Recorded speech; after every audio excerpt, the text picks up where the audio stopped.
Diabetes in the workplace is something that many do not talk about. I know I have a few in my own community, and when I had my own business, I did have a diabetic, and he was pretty open with me and sharing about it. But I believe there's some big misconceptions in the workplace.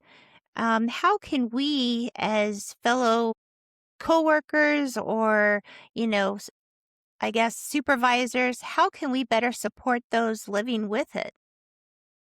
I think it really comes down to being realistic and understanding the fact that if you live with you where you work, you're not the only person there that doesn't have a condition. There are people there that have various health conditions that they may not talk about for various reasons. Most of the time that when I've come across other employees living with diabetes that they don't want to talk about their condition because they're afraid of not being promoted or not getting the position that they're vying for.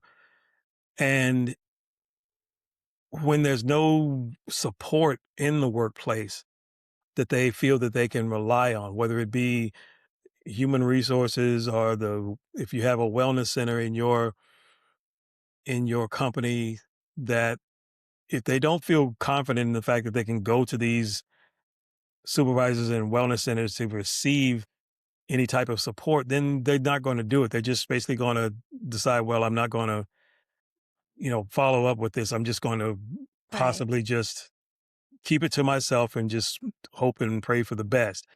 But when someone is open about it, I think there needs to be some sort of process to where if you're in leadership, then you need to lead. You need to be able to support the people who are the support your subordinates.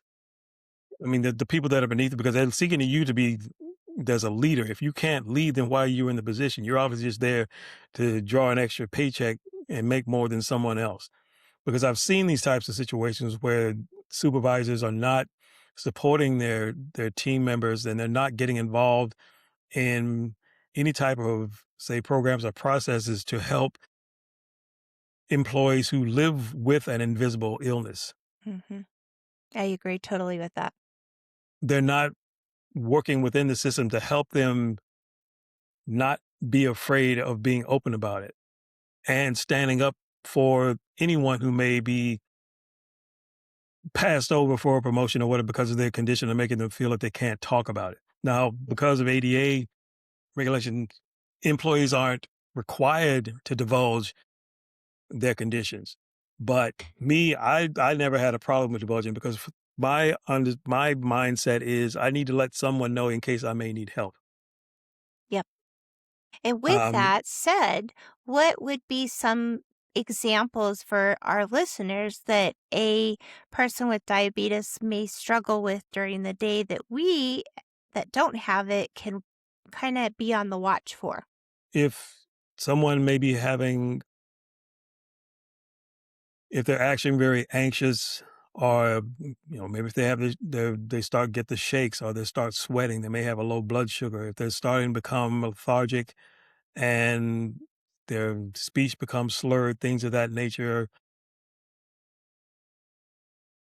those are the things to kind of watch out for if your coworker is having those types of conditions.